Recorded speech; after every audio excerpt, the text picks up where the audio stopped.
বেঁচে আছি, সুস্থ আছি, এর চাইতে বড় নেয়ামত আর কিছু হতে পারে? এই যে গত কয়েক জুমা আগেও তো আমাদের মসজিদের মুসল্লি আব্দুল মতিন মিয়া, এরপরে সিরাজুল হক সাহেব আমাদের সাথে কি মসজিদে জুমার নামাজ পড়ে নাই? আজকে হাসপাতালের বেডে, একজন বাড়িতে অসুস্থ অবস্থায় শুয়ে আছে। তাহলে বেঁচে আছি, সুস্থ আছি, এর চাইতে বড় নেয়ামত, বড় শুকরিয়া আর কিছু হতে পারে না। আমরা আবারও রবের শুকরিয়া আদায় করি, আলহামদুলিল্লাহ। মসজিদে এসেছি এ কনকনে শীতের মধ্যেই। মসজিদ হচ্ছে দুনিয়ার সবচাইতে উত্তম এবং দামি স্থান। আমরা ইতিপূর্বে বলেছিলাম, আল্লাহ তাআলার নিকট সবচাইতে মূল্যবান, দামি, মর্যাদাবান, উত্তম ভূখণ্ড হচ্ছে মসজিদ সমূহ। আর আল্লাহর নিকট সবচাইতে ঘৃণিত, নিকৃষ্ট, অপছন্দনীয় স্থান হচ্ছে বাজার সমূহ। আমরা মসজিদে এসেছি, আমরা মসজিদের আদব সম্পর্কে ইতিপূর্ব থেকে আলোচনা শুরু করেছিলাম। আমরা গত জুমায় বলেছিলাম, মসজিদে এসেই কেউ বসে থাকতে পারবে না। মসজিদে প্রবেশ করেই আগেই 2 রাকাত নামাজ আদায় করতে হবে। মনে আছে আপনাদের? মনে আছে? যদি সময় না থাকে বসা যাবে না, দাঁড়িয়ে থাকতে হবে, বসাই যাবে না। কোন কোন মুহাদ্দিসিনে কেরাম, ফুকাহে কেরাম এই 2 রাকাত নামাজকে ওয়াজিবের সমতুল্য করেছেন। সুন্নত হওয়ার প্রমাণটাই বেশি, কিন্তু কেউ কেউ এটা আল্লাহ রসুল এই 2 রাকাত নামাজের ব্যাপারে যে কঠোরতা অবলম্বন করতেন, অন্য কোনো সুন্নত নামাজের বিষয়ে এত কঠোরতা অবলম্বন করে নাই। এই 2 রাকাত নামাজ না পড়েই কেউ মসজিদে বসে গেছে, আল্লাহ নবী তাকে ধমক দিয়েছিলেন, আমরা এমনটা জানতে পেরেছি। তাহলে মসজিদে আসার পরে 2 রাকাত নামাজ আদায় করা ব্যতীত কারো বসার কোনো অনুমতি নাই। বসতে হলে আগে 2 রাকাত নামাজের মাধ্যমে বসতে হবে। এখন না মসজিদে আসলাম, 2 রাকাত নামাজ আদায় করলাম, নামাজ আদায় করার পর দেখলাম যে আরও 5-6 মিনিট বাকি আছে। এইবারে কি করব? এইবারে আমার পাশে যিনি আছে ওনাকে জিজ্ঞাসা করব, আপনাকে যে 310 জায়গায় মামলা হয়েছে, এটা রায় আসছে নি। আমরা এটা শুরু করি। মেয়ে ছোটগাতে বিয়ে দিছেন, একে সুখে শান্তিতে আসেনি, জামাই কি করে? আমাদের গ্রামের মসজিদগুলোতে এই কথাবার্তাগুলি বেশি হয়। অথচ মসজিদের অন্যতম আদব হচ্ছে 2 রাকাত নামাজ পড়ার পরে যদি দেখলেন যে নামাজের ইকামত হতে আরও কিছু সময় বাকি আছে, তাহলে আপনাকে কোরআন তেলাওয়াতে নিয়োজিত হতে হবে। কিসে? কোরআন তেলাওয়াতে নিয়োজিত হতে হবে। বাংলাদেশের আমার মনে হয় না এমন কোনো মসজিদ বাকি আছে যেই মসজিদে কোরআন নাই। কিন্তু দুঃখজনক বিষয় হচ্ছে মসজিদগুলোতে কোরআন তেলাওয়াত হয় না। 2 রাকাত নামাজ পড়ার পরেই যদি সময় থাকে তাহলে আপনাকে কোরআন তেলাওয়াত করতে হবে। বলবেন যে হুজুর আমি তো কোরআন তেলাওয়াত পারি না, তাহলে শব্দহীনভাবে জিকির করবেন, অন্তরে অন্তরে জিকির করবেন, কথা তো বলা যাবে না। এই কোরআন তেলাওয়াতের এই আমলটি আমাদের মধ্য থেকে একেবারেই বিদায় নিয়েছে। মসজিদে আসার পর আমরা চুপ করে বসে থাকি, এই আমলটি আর মসজিদে দেখাই যায় না। অথচ আল্লাহ তাআলা আদেশ দিয়েছেন, আল্লাহ নবীকে যে আদেশটা দিয়েছেন, পূর্ণ আদেশটা আল্লাহ তাআলা কোরআনুল কারীম সূরা আন-নামল আয়াত নং 92 আল্লাহ তাআলা বলেন, হুয়া আতলুয়াল কোরআন, আমি আরও আদেশপ্রাপ্ত হয়েছি কোরআন তেলাওয়াত করার জন্য। কে বলতেছেন? আল্লাহ তাআলা তার নবীকে আদেশ দিয়েছেন। আল্লাহ নবী বলতেছেন, আমি আদেশপ্রাপ্ত হয়েছি কোরআন তেলাওয়াত করার জন্য। ওয়া আন আতলুয়াল কোরআন, আমি আল্লাহর পক্ষ থেকে আদেশপ্রাপ্ত হয়েছি কোরআন তেলাওয়াত করার জন্য। ফামান ইহতাদা, অতঃপর যেই ব্যক্তি সৎপথ অনুসরণ করে, সৎপথ অনুসন্ধান করে, ফাইন্নামা ইয়াহতাদি লিনাফসিহি, সে তার কল্যাণের জন্যই সৎপথের অনুসরণ করে। মানুষ সৎপথের অনুসরণ করে নিজের কল্যাণের জন্যই, অপরের কল্যাণের জন্য নয়, নিজের ক্ষতির জন্য নয়। আল্লাহ নবী বলতেছেন, যেই ব্যক্তি সঠিক পথ অনুসরণ করে সঠিক পথের অনুসন্ধান করে সে তার কল্যাণের জন্যই তা করে। ওমান দল্লা, আর যেই ব্যক্তি ভুল পথ খারাপ পথ অনুসরণ করে, ফাকুল, আপনি তাকে বলে দেন, হে নবী, ইন্নামা আনা মিনাল মুনজারিন, আমি তো শুধুই সতর্ককারী মাত্র। আল্লাহ নবী কারো কল্যাণ করতে পারে না, কাউকে হেদায়েত দিতে পারে না। আল্লাহ নবী বলতেছেন, আমি তো শুধু সতর্ককারী মাত্র, আমি তোমাদেরকে সাবধান করি, খবরদার হে আমার উম্মাহ, হে আমার উম্মাহ, তোমরা এই পাপগুলি করো না, তোমরা এই পাপগুলি থেকে বিরত থাকো, তোমরা এই আমল করো। আমি তো শুধু একজন সতর্ককারী, আমি কাউকে হেদায়েত করতে পারি না, আমার পক্ষে কাউকে হেদায়েত করা সম্ভব না, আমি কারো কল্যাণ সাধন করতে পারি না। কোরআন তেলাওয়াত করা আল্লাহর আদেশ। আল্লাহর ঘরে যেই ব্যক্তি আল্লাহর কিতাব তেলাওয়াত করবে, আল্লাহর ঘরে আল্লাহর কিতাব, কথা কি বুঝে এসছে? আল্লাহর ঘরে আল্লাহর কিতাব যেই ব্যক্তি তেলাওয়াত করলো সেই নিজের কল্যাণ ভালো বোঝে, কথা বোঝেন নাই? আল্লাহর ঘরে আল্লাহর কোরআন তেলাওয়াত করবে, এটা কি সবাই পারে? তো যেই বোঝে যে এখানে এসে কোরআন তেলাওয়াত করলেই আমার কল্যাণ, সেই আমল করে। কিন্তু আমরা বুঝি না, তাই করি না। আচ্ছা বলেন তো, সব সময় কি কোরআন দেখার সময় হয় আমাদের? আমরা এখন কর্মব্যস্ত হয়ে গেছি না, কাজে ব্যস্ত থাকি না, ইচ্ছা করলেও সবসময় কোরআনটা হাতে নিয়ে একটু তেলাওয়াত করব, এই সময়টা আমাদের আর হয় না। তাহলে আপনি যখন মসজিদে এসেছেন, এশাই মসজিদে এসেছেন, ফজরের মসজিদে এসেছেন, এরপরে আপনি জোহরের সময় মসজিদে আগমন করেছেন, আপনার উচিত হবে 2 রাকাত নফল নামাজ পড়েছেন, সুন্নত নামাজ আদায় করেছেন, এরপরে জোহরের পূর্বে 4 রাকাত সুন্নত পড়ার পরে দেখতেছেন যে আরও 5 মিনিট বাকি আছে। এই 5 মিনিট বসে থাকবো কেন? এই 5 মিনিটে 1 পৃষ্ঠা তেলাওয়াত করা যায় না? 1 পৃষ্ঠার বাদ দিলাম, একটি আয়াত অর্থ সহকারে বুঝে পড়া যায় না? অবশ্যই পড়া যায়, কিন্তু আমরা এই আমলটা করতেছি না। এই আমলটা আমরা করতেছি না, সব সময় তো সুযোগ হয় না। মসজিদে নামাজের ফাঁকে যদি 5 মিনিট পাই, সেটাই কাজে লাগানো আমাদের উচিত। আমাদের বাংলাদেশের মসজিদগুলোতে এই আমলটা দেখা যায় না, কিন্তু আরব বিশ্বের লোকেরা তারা এমনটাই করে। মসজিদে এসেছে, সুন্নত পড়ার পর কিছু সময় পেয়েছে, তারা কোরআন নিয়ে বসে গেছে, ইকামত হওয়া পর্যন্ত তারা কোরআন তেলাওয়াত করতেছে, তারা কোরআন তেলাওয়াত করতেছে। তারা আমাদের মতো মসজিদে গিয়ে আড্ডায় মাতে না, মসজিদে গিয়ে আড্ডায় মাতে না আমাদের মতো। তারা জানে নবীজির মসজিদ হচ্ছে, নবীজির মসজিদ মসজিদ নববী এবং আল্লাহ তাআলার ঘর। মসজিদ হচ্ছে কোরআন হাদিস শিখার সবচেয়ে বড় বিশ্ববিদ্যালয়। আর মসজিদে যদি আমরা কোরআন প্রতিষ্ঠা করতে না পারি, আজকে যারা বলে হুজুর ইসলামিক শাসন চাই, সৎ লোকের শাসন চাই, ইসলামের আইন চাই, কোরআন হাদিসের আইন চাই, ওয়াল্লাহি তাদের পক্ষে কোনোদিন রাষ্ট্রে আন্তর্জাতিকভাবে কোরআন প্রতিষ্ঠা করা সম্ভব নয়। কারণ এই দেশের মানুষে এখনো মসজিদে কোরআন প্রতিষ্ঠা করতে পারে নাই। আমার কথা কি বুঝে আসছে? আমরা এখনো মসজিদেই কোরআন প্রতিষ্ঠা করতে পারি নাই। রাষ্ট্রে কিভাবে করব? রাষ্ট্রে কিভাবে করব? আন্তর্জাতিকভাবে আমরা কিভাবে কোরআন প্রতিষ্ঠা করব? আমাদের মসজিদগুলিতে কোরআন শূন্য অবস্থায় পড়ে আছে, আর আমরা ধ্বংসের কিনারে গিয়ে দাঁড়াচ্ছি। মসজিদে কোরআন প্রতিষ্ঠিত না করেই চট করেই প্রথম সিঁড়ি না বেড়েই 10 নম্বর সিঁড়িতে চলে গেলেন, তাহলে আল্লাহকে রহমত দিবে?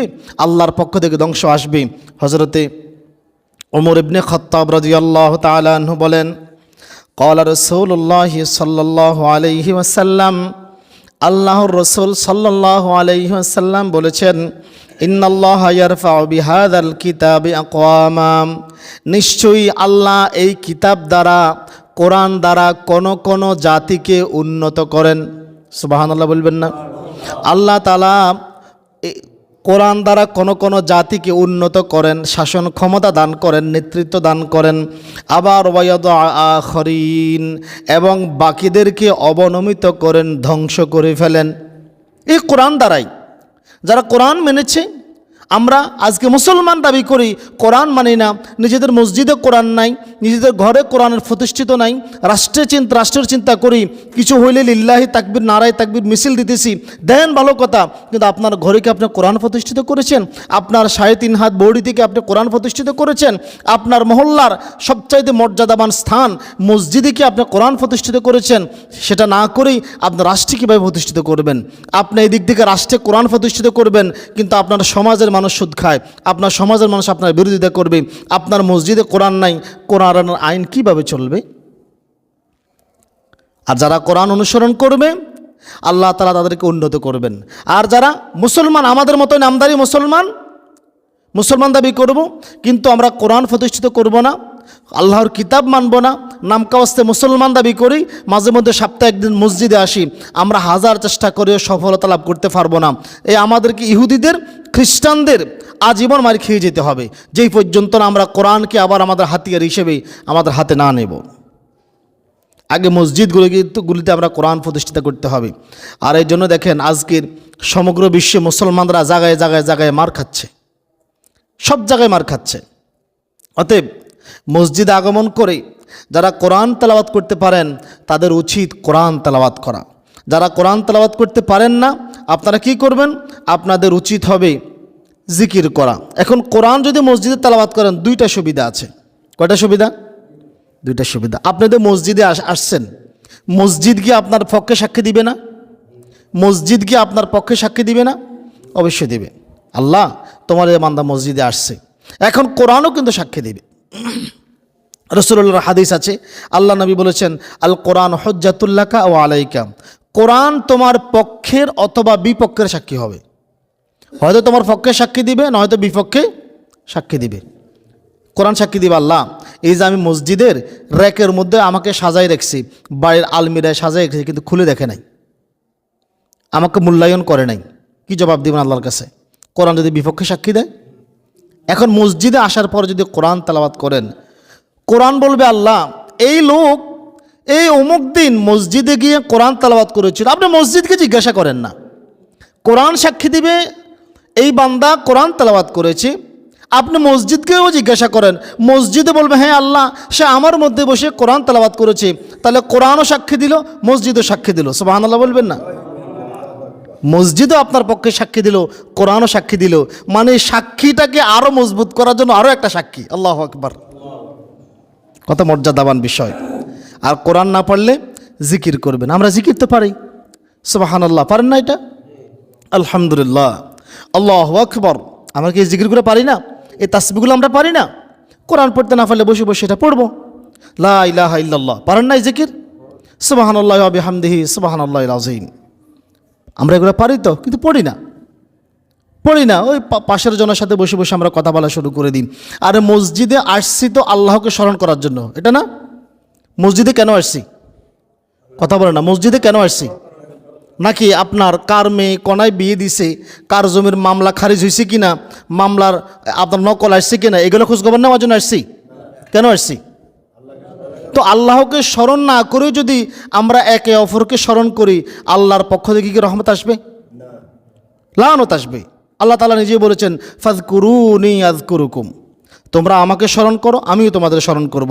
তো আল্লাহর ঘরে এসে যদি আমরা আল্লাহকে স্মরণ না করেন, আল্লাহ কি বিরক্ত হবে না?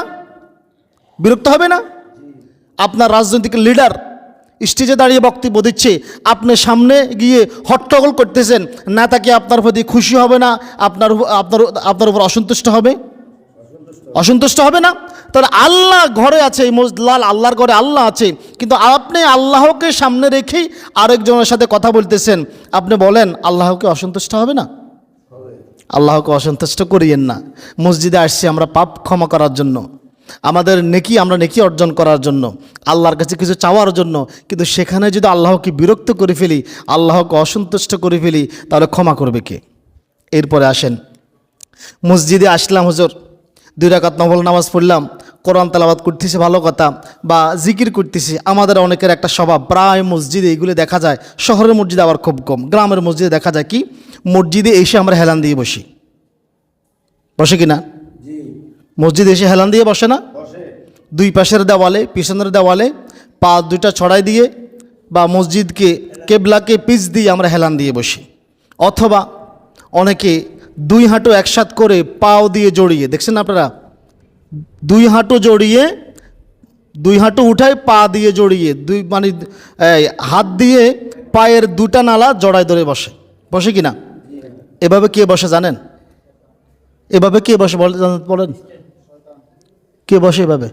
ইবলিস। ইবলিস কে বসে এভাবে? এভাবে ইবলিস বসে। তা আপনি বসেন কেন মসজিদে এসে? মসজিদে বসার তো আদব আছে না? আপনার নেতার বাড়িতে যাই, আপনার নেতার বাদ দেন, আপনি চেয়ারম্যানের বাড়িতে যাই, কীভাবে বসতে পারবেন? চেয়ারম্যানের সামনে বসলে কীভাবে বসবেন? স্ট্রেট ফরওয়ার্ড সুন্দর করে বসবেন। আল্লাহর ঘরে এসেছেন, হেলান দিয়ে বসে থাকবেন।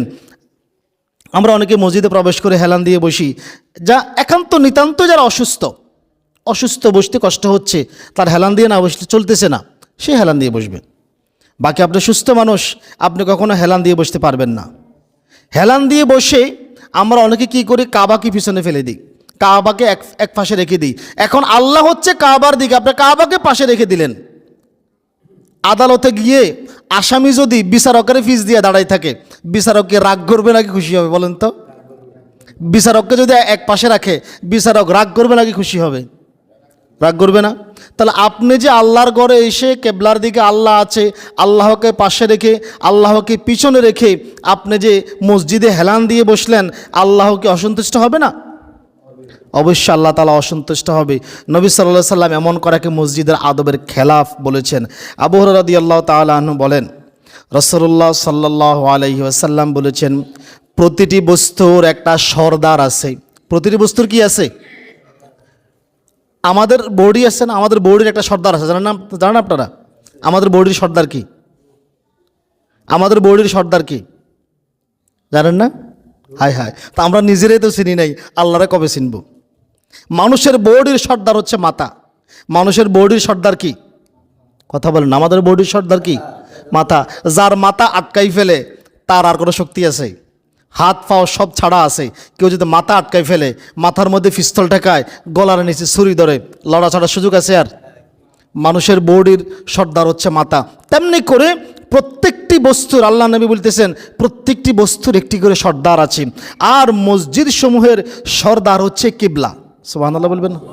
অতএব তোমরা কিবলাকে পিছ দিয়ে পাশ করে বসো না, কিন্তু আমরা বসি। খবরদার কখনো মসজিদে এসে এভাবে হেলান দিয়ে কাবাকে পিছ দিয়ে বসবেন না। আপনারা তো অলসতা কেন? চার দোকানে তো সারাদিন আপনি বসে থাকেন, মসজিদে আসলে আমাদের অলসতা শুরু হয়ে যায়। করবেন না কখনো এমনটা। মসজিদ যেহেতু আল্লাহর ঘর, আল্লাহ, আমরা এসেছি আল্লাহর নিকট ক্ষমা চাইতে, আল্লাহকে পিছ দিয়ে বসে থাকলে তো আল্লাহ ক্ষমা করবে না।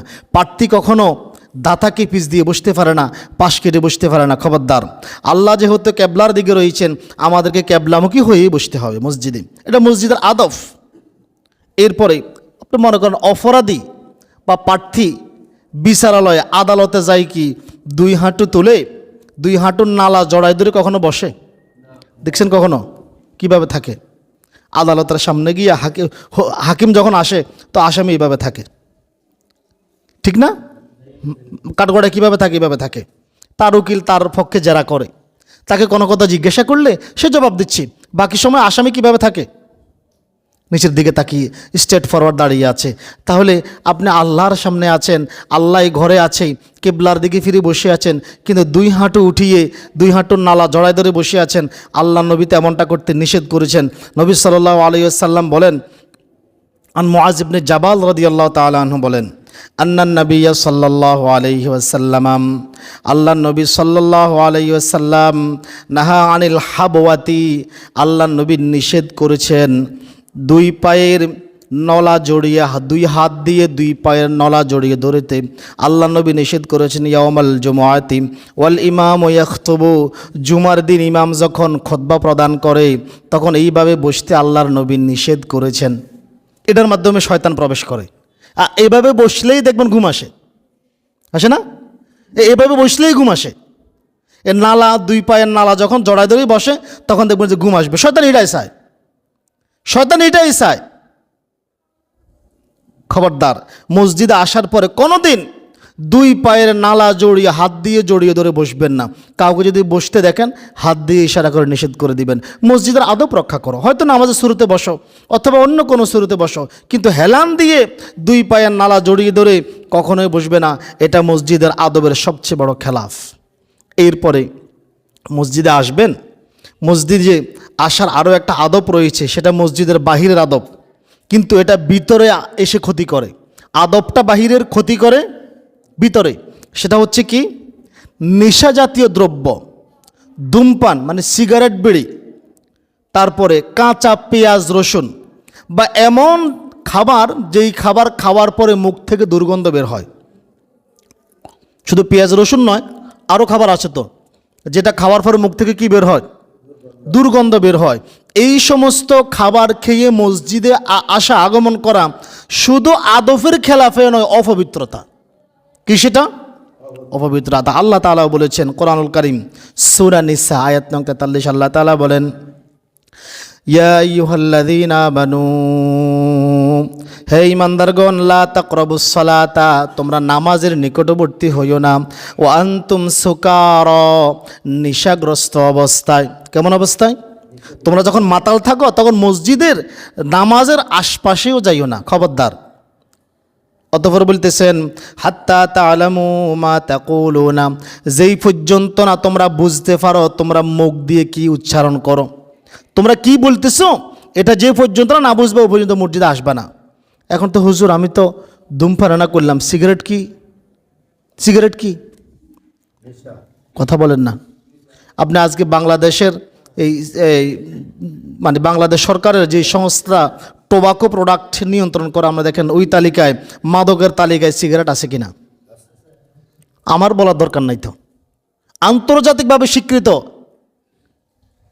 আচ্ছা, আপনাকে মনে করেন একটা প্লেট দেওয়া হলো, এই প্লেটের ভিতরে মানুষের ফুসফুসিটার ছবি আঁকা আছে, এই প্লেটে ভাত দিলে খাবেন? কথা বলেন না। প্লেটের মধ্যে মানুষের মস্তিষ্কের, রক্তের, কফের ছবি দেওয়া আঁকা আছে। কাউকে যদি এমন একটা প্লেটে ভাত দেওয়া হয়, খাবেন? কেন খাবেন না? আর রুচিরও তো একটা বিষয় আছে। এই প্লেটে করে খাওয়া যায়? সম্ভব এটা? তাহলে আপনি যে সিগারেট খাচ্ছেন, সিগারেটের প্যাকেটের উপরে ফুসফুসের ছবি, লাঞ্চের ছবি, ক্যান্সার আক্রান্ত হলে যে ছবি, আপনার ব্রেনের ছবি, এটা দেখার পরেও মানুষ খায়, এটা দেখার পরেও খায়। হায় হায়, এই জাতের কি হবে? আর পিপিলিকাও তো ভালো বোঝে রে ভাই, পিপিলিকাও তো বিষ খায় না, পিপিলিকাও তো বিষ খায় না, আমরা খাচ্ছি। সিগারেট একটা তামাক পণ্য, যেটাকে মাদকের অন্তর্ভুক্ত, যেটা মস্তিষ্কের বিকৃতি ঘটায়, যদিও সেটা সামান্য ঘটায়। একটা সময় খাইতে খাইতে খাইতে এটা পুরা মস্তিষ্কের বিকৃতি ঘটায়। যদি মস্তিষ্কের বিকৃতি না ঘটায় তাহলে আপনারা আমাকে এই জবাব দেন, কিছু লোক টয়লেটে গেলে ধূমপান ছাড়া কেন টয়লেট হয় না? বলেন, কথা বলেন না। সিগারেট খাওয়ার নিয়ম নীতি আমি বুঝলাম না। কোন টেনশনে থাকলে সিগারেট মানে আমরা সিগারেট জ্বালাই, আবার যখন খুশি হয় তখনও জ্বালায়। খুশি হইলেও জ্বালায়, টেনশন হইলেও জ্বালায়। তো কেন জ্বালায় সেটাই বোঝে না। মানে তার ভিতরে শয়তান এমনভাবে বাসা বাঁধছে, তারা শান্তিতে থাকতে দিবে না। খবরদার, এ ধূমপান যদি করে কেউ ধূমপান করে মসজিদে আসে, তার মুখের দুর্গন্ধে আশপাশে থাকা যায়? আশপাশে কেউ থাকা যায়? তো এই যে মসজিদে আসলো, মুসল্লিরা কষ্ট পাইল না? এবং কি ফেরেশতার আল্লাহ নবী বলেছেন, যেই দুর্গন্ধে মানুষ কষ্ট পায়, ঠিক ওই রকম দুর্গন্ধে ফেরেশতারাও কষ্ট পায়। এরপরে কাঁচা রসুন, কাঁচা পেঁয়াজ, এইগুলি খাওয়ার কিছুক্ষণ পরে মুখ থেকে দুর্গন্ধ বের হয়। আল্লাহ নবী এইরকম খাবার খেয়েও মসজিদে আগমন করতে নিষেধ করেছেন, কারণ এইগুলি ফেরেশতারা কষ্ট পায়। কোন কোন হাদিসে রয়েছে আল্লাহ নবী এরকম এক সাহাবীকে বের করে মসজিদের বাইরে রেখে এসেছেন। অপর হাদিসে আছে তাদেরকে বলছেন তোমরা বাড়িতে থাকো, মসজিদে আসার দরকার নেই, তোমাদের দ্বারা মুসল্লিদের কষ্ট হয়, ফেরেশতাদের কষ্ট হয়। হযরতে সহিহ বুখারীর হাদিস 853 নম্বর হাদিস, হযরতে আব্দুল্লাহ ইবনে ওমর রাদিয়াল্লাহু তাআলা আনহু বলেন, আন্নান নবী সাল্লাল্লাহু আলাইহি ওয়াসাল্লাম ক্বালা ফি গাজওয়াতি খাইবার, আল্লাহ নবী খাইবার যুদ্ধের দিন বলেন, মান আকালা মিন হাযিহি শাজারাতি ইয়ানি সুওয়ামা নবী সাল্লাল্লাহু আলাইহি সাল্লাম বলেন, যেই ব্যক্তি এই জাতীয় বৃক্ষ গাছ মানে পেঁয়াজ এবং রসুন বা দুর্গন্ধ জাতীয় গাছ খেয়ায়, ফালা ইয়াকরিবান্না মসজিদান, সেই জন্য মসজিদের নিকটে আশপাশে না আসে। আমাদের অবস্থাটা মসজিদের মাঠে দাঁড়ায় দাঁড়ায় সিগারেট টানে, হায় হায় ও, কথায় আমাদের মসজিদের আদব, কথায় আমাদের ভদ্রতা। খবরদার, কাঁচা পেঁয়াজ, কাঁচা রসুন বা দুর্গন্ধ জাতীয় খাবার খেয়ে মসজিদ আগমন করবেন না। আপনি যদি কাঁচা পেঁয়াজ সালাতের সাথে খেয়েই ফেলছেন বা কোনো কারণে খাইছেন, ব্রাশ করে বা মেসওয়াক করে তারপরে মসজিদে আসবেন। দুর্গন্ধ নিয়ে মসজিদে আগমন করবেন না, খবরদার, এটা মাথায় রাখবেন। নামাজ ছাড়াও তো এই মুখের দুর্গন্ধ কি একজন মানুষের মুখের দুর্গন্ধকে আরেকজন সহ্য করতে পারে? আর এবার টয়লেটের দুর্গন্ধ সহ্য করা যায়? সহ্য করা যায় না? টয়লেটের দুর্গন্ধ সহ্য করলেও একজন মানুষের দুর্গন্ধ, মুখের দুর্গন্ধ আরেকজন মানুষ সহ্য করতে পারে না। বুঝেন না কেন? এটা ফেরেশতারা তো কষ্ট পায়। এ ব্যাপারে সাবধান থাকবেন। এরপরে মসজিদের আদবের সবচেয়ে বড় খেলাফ আমরা যেটা করি সেটা হচ্ছে, মসজিদে আসার পরে কিছু লোক আছে এই মসজিদের ওই গেটে আসি, ভিতর দেখে কার পাশে দিয়ে বসলে একটু কথা বলা যাইব। হ্যাঁ, কিছু লোক আছে এরকম, গেটে আসি দেখে আগে কার সাথে বসলে একটু কথা বলা যাবে। এটা শুধু মসজিদের আদবের খেলাপ নয়, আল্লাহর সাথে গাদ্দারি করা হচ্ছে। যারা মসজিদে দুনিয়াবি কথাবার্তা বলে, নবী সাল্লাল্লাহু আলাইহি সাল্লাম তাদের নিকটে বসতেও নিষেধ করছে। খবরদার, তাদের আশপাশেও ঘিসবে না। তারা মূল্যহীন, তারা আল্লাহর মেহমান নয়, তারা আল্লাহর মেহমান নয়। আপনি বলেন, ছেলের শ্বশুর বাড়িতে, মেয়ের শ্বশুর বাড়িতে আপনি যাইয়া যদি ওইখানে ডিস্টার্ব করেন, উচ্চস্বরে কথাবার্তা বলেন, ওই বাড়ির মেহমানরা, ওই বাড়ির মেজবানরা কি আপনাকে মেহমান হিসেবে মূল্যায়ন করবে যথাযথ? আপনি মসজিদে কেন এসেছেন? আমরা মসজিদে কেন এসেছি বলেন তো? আল্লাহর সাথে কথা বলবো, এটাই তো। আল্লাহর সাথে কথা বলবো না? কিন্তু কথা বল, আল্লাহর সাথে কি সবসময় কথা বলা যায়? আপনি কি টয়লেটে বসে কথা বলতে পারবেন? মাঠে কাজ করতে করতে কথা বলতে পারবেন? সেখানেও বলা যায়, কিন্তু আল্লাহ সেখানে অনেক দূরে। কিন্তু মসজিদে আল্লাহ খুবই নিকটে। মসজিদে আসছেন কেন? আল্লাহর সাথে কথা বলবেন। তো আপনি মসজিদে আল্লাহর সাথে না কথা বলবেন? আপনারা নিজেরা কথা বলেন কেন? আল্লাহ তাআলা এদেরকে মেহমান হিসেবে গ্রহণ করেন না। হযরতে হাসান বসরি রহিমহুল্লাহ থেকে মুরসাল সূত্রে একটা হাদিস বর্ণিত হয়েছে। তিনি বলেন, ক্বালা রাসূলুল্লাহি সাল্লাল্লাহু আলাইহি ওয়াসাল্লাম, আল্লাহর নবী সাল্লাল্লাহু আলাইহি ওয়াসাল্লাম বলেছেন, ইয়াতি আলান নাস জামানুন ইয়াকুনু হাদিসুহুম ফি মাসাজিদিহিম ফি আমরি দুনিয়াহুম। আল্লাহর নবী বলেন, অচিরেই এমন এক যুগ আসবে, এমন এক সময় আসবে যখন মানুষ মসজিদে বসে বসে দুনিয়াবি কথাবার্তা বলবে। নাউজুবিল্লাহ, বাইরে যে বলবেন। এটা আছে কিনা এখন? আমার মনে হয় যুগটা এখন আসেনো, যুগটা এখনো আসে নাই। আল্লাহ নবী যে বলছে যে এমন একটা জামানা আসবে, সময় আসবে যখন মানুষ মসজিদে বসে বসে দুনিয়াবি কথাবার্তা বলবে, সময়টা মনে এখন আসে নাই। আসছে না? বাংলাদেশের শহরের মসজিদে মোটামুটি একটা শৃঙ্খলা আছে, কিন্তু গ্রামের 90% মসজিদে এই শৃঙ্খলা নাই, নাই বলতেই নাই, একেবারে নিম্ন পর্যায়ে। আল্লাহ নবী অতঃপর বলতেছেন, ফালা তুজালিসুহুম, খবরদার, সাবধান, তোমরা তাদের নিকটে আশেপাশে বসবা না। আল্লাহ নবী নিষেধ করেছেন, যারা মসজিদে বসে দুনিয়াবি কথাবার্তা বলে তোমরা তাদের আশপাশে বসবা না, তাদের কাছ থেকে দূরে থাকবা। আল্লাহ নবী সাবধান করে দিয়েছেন, তাদের নিকটে বসবা না। অতঃপর আল্লাহ নবী বলেন, ফালাইসা লিল্লাহি ফিহিম হাজ্জাতুন, আল্লাহ তাআলার এমন লোকদের কোনো প্রয়োজন নাই। কথা কি বুঝে আসছে? আল্লাহ নবী বলতেছেন, যারা মসজিদে বসে বসে দুনিয়াবি কথাবার্তা বলে, আল্লাহর এই সমস্ত লোকের প্রয়োজন নাই। আল্লাহ তাআলার এই সমস্ত লোকের প্রয়োজন নাই। মসজিদে আসার পরেই আল্লাহর স্মরণ ছাড়া অন্য কথা বলবেন কেন? আপনি স্মরণ তো আল্লাহকে করবেন। আপনার কথা বলার প্রয়োজন হলে বাহিরে চলে যান, বাহিরে চলে যান। মসজিদে কেন আপনাকে দুনিয়াবি কথাবার্তা বলতে হবে? ওমর রাদিয়াল্লাহু তাআলা আনহু, মুয়াত্তা মালিকের একটা হাদিস থেকে জানা যায়, ওমর রাদিয়াল্লাহু তাআলা আনহু মসজিদ নববী থেকে একটু দূরে আলাদা একটা মাঠ তৈরি করেছিলেন, যে মাঠটার নাম দিয়েছিলেন বুতাইহা। কি নাম দিয়েছিলেন? বুতাইহা। তিনি লোকদের মাঝে ঘোষণা করে দিলেন মসজিদে, তিনি বলে দিলেন, যারা বাজে কথা বলে, উচ্চস্বরে কথা বলে, তারা যেন মসজিদে না আসে, ওই বুতাইহা নামক স্থানে গিয়ে সে যেন উচ্চস্বরে কথা বলে। ওমর রাদিয়াল্লাহু তাআলা সাবধান করে দিয়েছেন সে চত্বরে গিয়ে যাতে সে কথাবার্তা বলে। অর্থাৎ উঁচু কথা বলা ব্যক্তি, দুনিয়াবি কথাবার্তা বলা ব্যক্তি মসজিদে যাতে না আসে ওমর রাদিয়াল্লাহু তাআলা ব্যাপারে সাবধানতা অবলম্বন করেছেন। কিন্তু আমাদের মসজিদগুলোতে এই প্রত্যেকটা ওয়াক্তে দেখবেন আসার পরে তরুণ বলেন, বাচ্চারা দুষ্টামি করবে, বাচ্চারা করে, বাচ্চাদের কাজে দুষ্টামি এরা করবে, এটা মেনে নিতে হবে। কিন্তু একটু বুঝের যুবক বৃদ্ধ শুরু হয়, বুড়ারা শুরু হইলে জায়গা জমিনের হিসাব, 310 দাগের মামলা এটাতে করছেন, এটার রায় কি আমাদের পক্ষে আসছিল নি, এটার কি খোঁজ খবর? হ্যাঁ, নিয়ত এটাই করে বাড়ি থেকে আসে, মসজিদে আসে, গেটে প্রবেশ করে দেখে কার সাথে বসলে একটু কথা বলা যাবে, এটাই এই উদ্দেশ্যে মসজিদে আগমন করে। আর যুবকরা বসে বসে কথায় মেলা বসছে, কোন দিন খেলা আছে, কোন দিন ব্রাজিল আর্জেন্টিনার খেলা আছে, বাংলাদেশ ভারতের খেলা আছে, এগুলো নিয়ে গবেষণা চলে মসজিদে বসে বসে। কি হবে তোমাদের? মসজিদে বসে তুমি মসজিদে, যে একটাকে বললাম, তুমি মসজিদে একটু সময় পেয়েছো, কোরআন তেলাওয়াত করো নাই, মসজিদে কোরআন প্রতিষ্ঠিত করো নাই, তুমি রাষ্ট্রে কোরআন প্রতিষ্ঠিত করবা, আন্তর্জাতিকভাবে কোরআন প্রতিষ্ঠিত করবে, এত সহজ?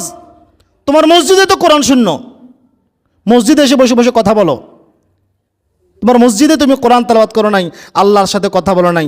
অর্থাৎ মসজিদে প্রবেশ করে কখনো কেউ এই দুনিয়াবি কথাবার্তা বলা থেকে বলবেন না, বিরত থাকবেন। নবী সাল্লাল্লাহু আলাইহি সাল্লাম এই সমস্ত লোকদের আশপাশে বসতে নিষেধ করছেন। আপনার কিছু এই যে গত 1-1.5 বছর 2 বছর আগে গেছে করোনা ভাইরাস, গেছে না? কারোর যদি করোনা ভাইরাস আক্রান্ত হয়েছে, তার আশেপাশে কেউ গেছে? গেছে কেউ? কেন? আক্রান্ত হওয়ার সম্ভাবনা আছে। তো এটা করোনা ভাইরাস থেকেও নিকৃষ্ট, এটা করোনা ভাইরাস থেকেও খারাপ। আল্লাহ নবী বলেছেন খবরদার তার আশেপাশে বসিও না। রুগীকে কিন্তু এভাবে আল্লাহ নবী ফেলে দিতে নিষেধ করে নাই, কিন্তু মসজিদে দুনিয়াবি কথাবার্তা বলে এই সমস্ত লোকদের আশপাশে বসতেও নিষেধ করেছেন। অনেকে হয়তো বলবেন, হুজুর আমি মসজিদে যাই, নাফল নামাজ পড়ি বা সুন্নত পড়ি, এক জায়গায় বসে আছি, কিন্তু একটা লোক আমার পাশে আসি অযথায় কথাবার্তা বলা শুরু করে দিচ্ছে, আমার সাথে জোর করে কথাবার্তা বলা শুরু করে দিছে, আমি কি করব? উঠে চলে যাবেন, তার পাশে বসবেন না, তাকে অ্যাবাউট করবেন। ভালোবাসা আল্লাহর জন্য, আবার ধিক্কারও আল্লাহর জন্য হবে। আপনি কোনো মুমিনকে ভালোবাসবেন কার জন্য? আল্লাহর জন্য। আবার কাউকে ঘৃণা করবেন কার জন্য? আল্লাহর জন্য। তুমি আল্লাহ বিরোধী কাজ করেছো, তুমি নবী বিরোধী কাজ করেছো, আমি তোমার পাশে বসবোই না। মসজিদ তো ছোট নয়, অন্য কোনো জায়গায় গিয়ে বসবেন, তার পাশে বসবেন না, তার পাশে বসবেন না।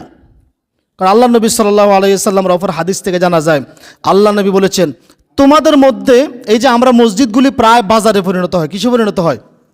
বাজারে পরিণত, আমরা বাজারে পরিণত করি। মসজিদে মাঝে মধ্যে কোনো কোনো ওয়াক্তে প্রবেশ করার সময় মনে হয় এখানে হয়তো মাছ বিক্রি হচ্ছে, না হয়তো গরুর গোস্ত নিয়ে, অথবা কাঁচা বাজার, আলুর দাম তো মানে 120 টাকা, আলু নিয়ে কাড়াকাড়ি চলতেছে, এই অবস্থা।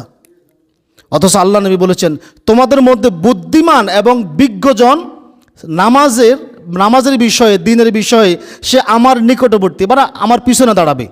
তার মানে এই হাদিস থেকে এটা প্রমাণিত হচ্ছে ইমামের পিছনে কারা দাঁড়াবে? যারা নামাজ এবং দিনের বিষয়ে বিজ্ঞ জ্ঞানী, তারা দাঁড়াবে। তারপরে তাদের আশপাশে কারা দাঁড়াবে? তাদের পরে যারা, ওরা তাদের চেয়ে একটু কম জ্ঞানী যারা, তারা দাঁড়াবে। অতঃপর আল্লাহ নবী একটা কথা 3 বার বললেন। কোন কথা 3 বার বললেন? আল্লাহ নবী বলেন ওয়াইয়াকুম হিশাতিল আসওয়াক, খবরদার তোমরা মসজিদে বাজারের ন্যায় হইচই করবা না, বাজারের ন্যায় কখনো মসজিদে হইচই করবা না। বর্তমানে এই যে বললাম বাংলাদেশের প্রায় মসজিদগুলোর এই কন্ডিশন, মসজিদে প্রবেশ করলে প্রত্যেকটা নামাজের ওয়াক্তে এটা বাজার মনে হয়, কিন্তু চা দোকানে যে সিনেমা চলে না, 1.5-2 ঘন্টা চুপ করে বসে থাকে, একটা কথা বলে না, কিন্তু মসজিদে আসলে কথা শুরু হয়ে যায়। কি হবে আমাদের? ভালো কথারও জিজ্ঞাসা করার দরকার নেই, কারণ কথা, আমরা ভালো কথা দিয়ে শয়তান এটাই চায়, ভালো কথা দিয়ে খারাপের দিকে নিয়ে যাবে। ভালো আছেন এই কথা বলার দরকার নেই, মসজিদ থেকে বেরোলে তার সাথে কথা বলবো। ভালো আছেন কথাটা জিজ্ঞাসা করলে কথা আরও আসবে। আমরা বলি না কথা টানে কথা আসে না, কথা আরও আসবে। ভালো কথাও জিজ্ঞাসা করার দরকার নেই। খবরদার, ওমর রাদিয়াল্লাহু তাআলা আনহু মসজিদে এসে যারা কথাবার্তা বলে তাদেরকে শাস্তি দেওয়ার জন্য, কঠোর শাস্তি দেওয়ার জন্য তিনি চেষ্টা করেছিলেন। হযরতে সাইব রাদিয়াল্লাহু তাআলা আনহু বলেন, একদা আমি মসজিদে নববীতে, আল্লাহ নবীর ওফাতের পরে মসজিদে নববীতে দাঁড়িয়ে একজন লোক আমাকে একটা কাঁকর, মানে একটা পাথর নিক্ষেপ করলো। আমরা একজন ইশারা দেওয়ার জন্য কিছু নিক্ষেপ করি না, মানে আমার দিকে তাকাও। আমার দিকে নিক্ষেপ করলেন। আমি তাকিয়ে দেখলাম লোকটা ওমর রাদিয়াল্লাহু তাআলা আনহু। আমাকে ইশারা করে বললেন, ওই দুইজন লোককে আমার কাছে নিয়ে আসো। দুইজন লোককে আল্লাহ নবীর কাছে নিয়ে আসলো। ওই দেখেন, ওই যে বললাম না, যুবকরা এখন ওই যে বারিন্দায় কথা বলে, ওয়াজ কারে করবেন? ওয়াজ ধরতেছে না এদেরকে। বারিন্দায় কারা কথা বলে? এরা কি ওয়াজ শুনতেছে? আমার মনে হয় হেরাই ওয়াজ করতেছে। সাইব রাদিয়াল্লাহু তাআলা আনহু বলেন, ওমর রাদিয়াল্লাহু তাআলা আনহু আমাকে দেখাই দিলেন, এই দুইজনকে আমার কাছে নিয়ে আসো। সাইব রাদিয়াল্লাহু তাআলা দুইজনকে নিয়ে আসলেন। ওমর রাদিয়াল্লাহু তাআলা আনহু জিজ্ঞাসা করলেন, তোমরা কারা, কোথায় থেকে এসেছো? তারা বলল, আমরা তায়েফের অধিবাসী। তখন ওমর রাদিয়াল্লাহু তাআলা আনহু বলেন, যদি তোমরা আজকে মদিনার অধিবাসী হতাম, আমি তোমাদেরকে কঠোর শাস্তি দিতাম। কেননা তোমরা আল্লাহর নবীর মসজিদে কথা বলতেছো, আল্লাহর নবীর মসজিদে হট্টগোল করতেছো। আজকে হয়তো ইমামদের সেই ক্ষমতা নাই। অতএব আপনাদের কাছে আমার অনুরোধ থাকবে, আমরা মসজিদে এসেছি আল্লাহর সাথে কথা বলার জন্য। কথা আল্লাহর সাথে না বলবো। আল্লাহ, এই যে দেখেন ফজরের পর থেকে কতটি মিশা কথা কইয়ে নিছি। ইচ্ছাকৃতও বলছি, বিপদে পড়েও বলে ফেলছি। ঠিক আছে, অনিচ্ছাকৃত অনেকগুলো পাপ হয়ে গেছে। আল্লাহ, আপনাকে বলি না। আরে মুনাজাত দিতে হবে কেন? আপনি বসে বসে আল্লাহর সাথে কথা বলেন না। আপনি যদি সত্যিকারের মুমিন হতেন, ওয়াল্লাহি আল্লাহ যে আপনার কথার জবাব দেয়, আপনি সেটা শুনতেন। আল্লাহ মানুষের প্রত্যেকটা কথার জবাব দেয়। আপনি আল্লাহকে ডাকেন, জবাব দিবে। হয়তো আপনি শুনতেছেন না, আপনার সে কান নাই, আমাদের সে কর্ণ নাই, আমরা শুনতেছি না, কিন্তু কাজে তো পরিণত হয়। আল্লাহ, এই আমার মেজর ছেলেটা বিদেশের বাড়িতে ভিসা লাগাইতে পারতেছে না, একটু সাহায্য করেন না। 2-3 দিন পলার পরে দেখবেন যে 7 দিন পরে হলা ফোন দিছে, আব্বা আমার তো ভিসার ব্যবস্থা হয়ে গেছে। আল্লাহ শুনছি কিনা আপনার কথা? আল্লাহ জবাব দিচ্ছে না? আল্লাহ হয়তো কখনো মুখ দিয়ে জবাব দিচ্ছে, কখনো কর্ম দিয়ে জবাব দিচ্ছে। তো আল্লাহর সাথে না কথা বলবেন, আল্লাহ এই গুনাহ এগুলো তো করে ফেলছি, এতদিনে আমার ক্ষমা করে দেন না। আল্লাহর সাথে কথা বলেন। আল্লাহর সাথে কথা না বলে যদি আপনারা নিজেরাই কথা বলেন, আল্লাহ কি ক্ষমা করবে? অতএব আপনাদের সব মসজিদের সকল মুসল্লিদের কাছে অনুরোধ থাকবে, কোনো ওয়াক্তে মসজিদে আগমন করে আর দুনিয়াবি কোনো কথাবার্তা বলবে না। কোনো কথাবার্তা নেই, ভালো কথা বলা দরকার না, কারণ ভালো কথা দিয়ে শয়তান খারাপটার দিকে নিয়ে যায়। ধর্মের নাম দিয়ে পাপ করাইতে খুব সহজ। আল্লাহ তাআলা আমাদের সকলকে হেফাজত করুক, সকলকে ক্ষমা করুক। সকলে বলি আমিন। আসসালামু আলাইকুম।